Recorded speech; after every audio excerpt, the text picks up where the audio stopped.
listening. Here is top news newsletter, starting with headlines. Syrian army assumes control of the Zebadani Western Mountains, kills more terrorists in other areas. Yemen Popular Committee assume responsibility of Bab el-Mandeb military pay. Zarif hopes to start drafting of final end deal on Wednesday. The Syrian army established full control over the western mountain of Zebadani in Damascus countryside after eliminating the terrorist last gatherings. The army inflicted heavy losses upon terrorists, destroying their weapons and ammunition. The army killed 26 terrorists in Jobar and the western Ghouta, adding that the army also clashed with terrorists in Bala and Zibdin and killed and injured scores of them. Dance of terrorists of the Islamic State in Iraq and Syria in Al-Suddiq at Tawq al-Milh in the countryside of the northern eastern Al-Hasaka province. And of the army destroyed the vehicles and dance of Takfiri terrorist organizations in the Janal Abdin area, 40 kilometers of the north of Salamiya city in Hama province. These operations come in the framework of the effort to cut off the supply routes of terrorist organizations across Al-Badiya to Khan Shaykhun and Tamna in the countryside of Idlib province. Units of the army killed a number of terrorists from the Islamic State in Iraq and Syria in Rahum village, the area surrounding Al-Sha'ar well in eastern Ghazal village in the eastern countryside of Homs. Yemen's pro-Ansarullah Popular Committee took over full responsibility of the coastal military base overlooking the strategic Red Sea Bab el-Mandeb from the 70th Brigade, which is tasked with guarding the strait by the Defense Ministry. The 70th Brig, whose forces are loyal to former President Ali Abdullah Saleh, opened the gates to the base for Popular Committee late on Tuesday night. Popular Committees deployed in several points across the military base as they managed to enter armed depots there, as the sources said. Bab el-Mandeb is considered a strategic port as more than 3 million barrels of oil reported pass through the strait every day. Yemen has been since the last week subjected to a military offensive by Saudi-led coalition, where planes that are pumping several areas across the country, killing and injuring dozens of civilians.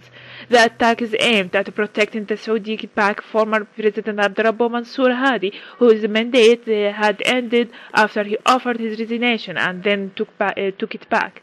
Ansarullah Popular Committee, who are known as Al-Houthi, had forced Al-Qaeda-linked militants out of Sana'a last September. They called them for dialogue between the different factions in Yemen. However, Hadi insists to offer his resignation.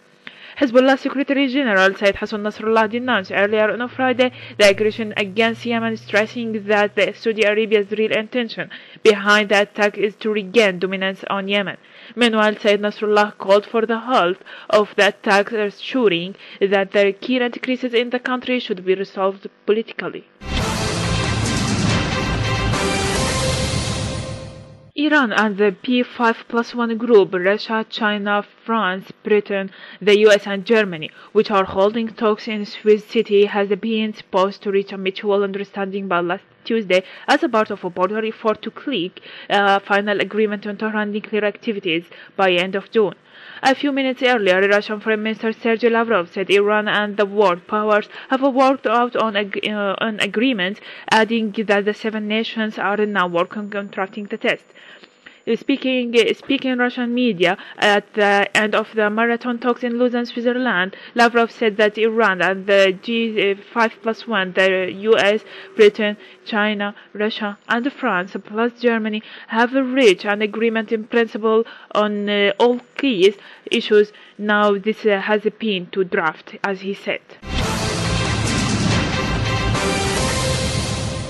The Iraqi army, backed by volunteer forces, made a final push against the ISIL terrorists in Tikrit and managed to fully liberate the northern city from the control of the Takfiri group. The hometown of the former Iraqi Saddam Hussein was expected to be fully liberated within hours after the army troops and popular fighters inflicted major losses on the ISIL terrorists in the southern and western part of the city and broke the terrorist group's fortified line of defense earlier in the the day.